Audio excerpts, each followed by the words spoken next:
DRC څه شی دی؟ DRC با څوک جوړي؟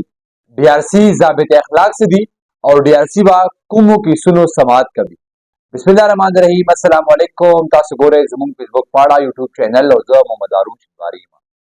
کتونکو زیاتره ویډیوګانې زموږ یوټیوب لپاره او د فیسبوک د پاڼې لپاره په اردو کې وي، ځکه چې زیاتره خلک چې کوم دی په موږ سره یوټیوب کې دا اردو سپیکر دي، خو نننۍ ویډیو په پښتو کې ځکه ریکارډ کوو چې دا ویډیو د خیبر پښتونخوا پورې ریلیټډ ده او خیبر پښتونخوا کې ټول خلک په پښتو باندې پوهیږي او زیاتره خلکو ته بیا په اردو کې مشکلات وي.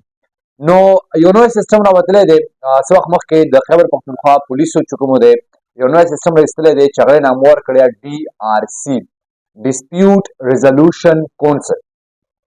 دې باندې چې کوم دی ډېر خلک کنفیوز وو چې یاره دا څه شی دی، د څه سره تعلق دی، دې کې به کوم کیسونه شي، دې کې به کوم خلک شامل وي، خلک به پکې ولې شاملیږي، خلک به پکې څنګه شاملیږي، څوک به پکې خلک شاملوي.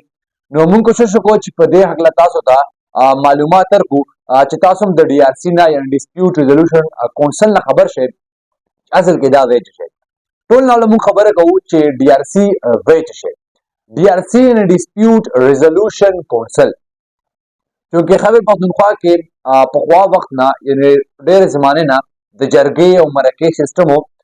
څه ته به چې تنازعه راله، جنګ جګړه به جوړه شوه، دو کسانو منځ کې به اختلافات راله یا خاندانونو منځ کې به اختلافات راله، نو جرګې په ذریعه به چې کوم دی هغه مشکلات چې کوم دی هغه جګړه چې کوم دی هغه تنازعه به چې کوم دی دا به ختمېده. نو بیا دا معاملې رفته رفته کوټ طرف ته لاړې، عدالتو طرف ته لاړې. نو اوس بیا چې کوم دی هغه کې چې کوم دی خیبر پښتونخوا خلکو ته او خصوصي بیا قبایلي چې کوم علاقې وې هغې ته زیات مشکلات وو. نو خیبر پښتونخوا پولیسو چې کوم دی یو ښه انیشیټیو یو ښه اقدام یې واخیسته او هغه DRC جوړه کړه.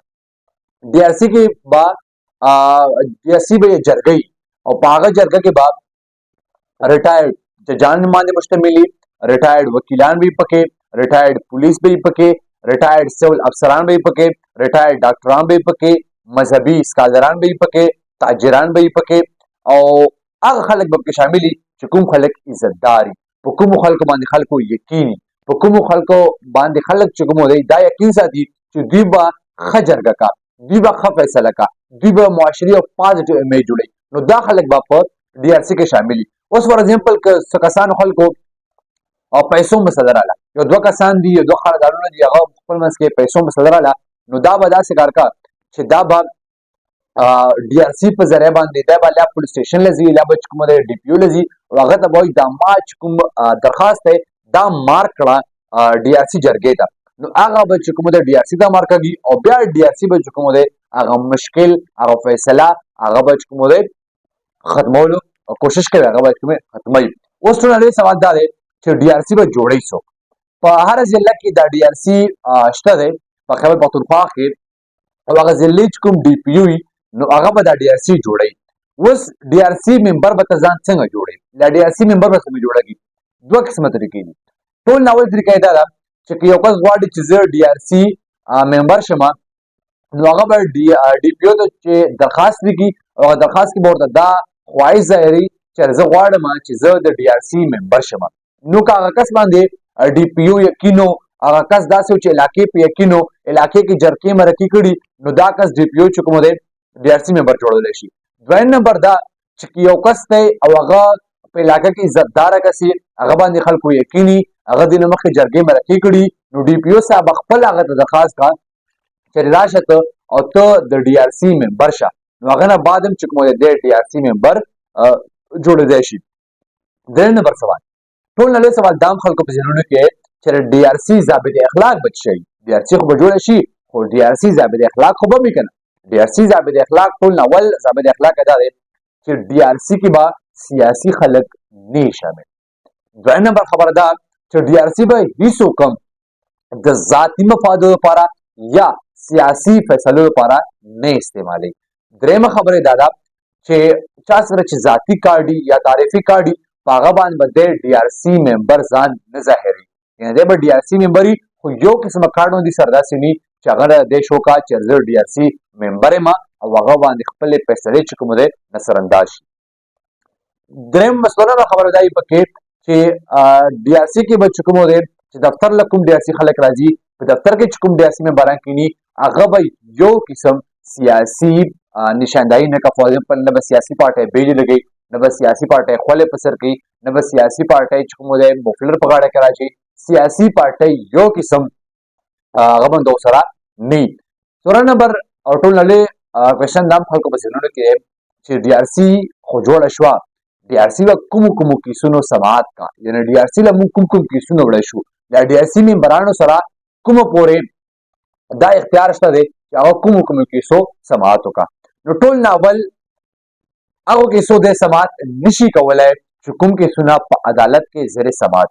اوس فار ایگزامپل کې یو دوه کسانو لانجه روانه ده او هغه لانجې چې کوم فیصله دغه په عدالت کې روانه ده نو ډي آر سی دی خبر اهل نه دی چې دا فیصله دی وکا. دویم نمبر خبره چې کوم فریقین دي او هغه تحریري درخواست نیوړ ورکړای نو هغه پورې ډي آر سی د دې فیصله نشي کولای چې څوک هم غواړي چې ډي آر سی زما فیصله وکا نو هغه لا تحریري شکل کې د درخواست ورکړي او هغه نه بعد ډي آر سی د دې خبر اهلی چې د کوم فیصله هغه سماعت وکا. دریم نمبر خبره پکې دا ده چې کوم عمره چې کوم ودونه دي دی کیس چې کوم سماعت دی دا ډي آر سی نشي کولای او استورم او اخرین نمبر خبره پکې دا ده چې هغه جرایم چې هغه پاکستان آئین نافذ الوقت چې کوم دی هغه خلافي نو هغه جرایمو چې کوم سماعت دی دا ډي آر سی نشي کولای. دین علاوه چې څومره کیسونه دي چې څومره تنازعې دي چې څومره لانجې دي جنګ جګړې دي هغه کیس چې کوم دی هغه سماعت چې کوم دی ډي آر سی ممبران د دې خبرې اهل دي چې هغه د سماعت وکړه د دې خبرې چې کوم درخواست دی هغه به ورته ریټن پام کور کې هغه نه پاس به دې خبر اهلګي چې د خبره باندې خپل فیصله سنا کا. ډي آر سی باندې کې که تاسو وسم په ذهنونو کې څه مشکل وي څه سوال وي نو تاسو په وداوټ هیزیټیشن په کمنټ کې خپل چې کوم شک دی کوم سوال دی هغه تاسو په کمنټ سیکشن کې کولی شئ. ان شاء الله تعالی موږ پوره کوشش کوو چې خپل علم مطابق او ډي آر سی ممبرانو سره مشورې نه بعد چې کوم تاسو ته هغه خبرې جواب درکړو. بل پروګرام پر اجازه کوي چغم چې خا د بعد علی صحیح الله تعالی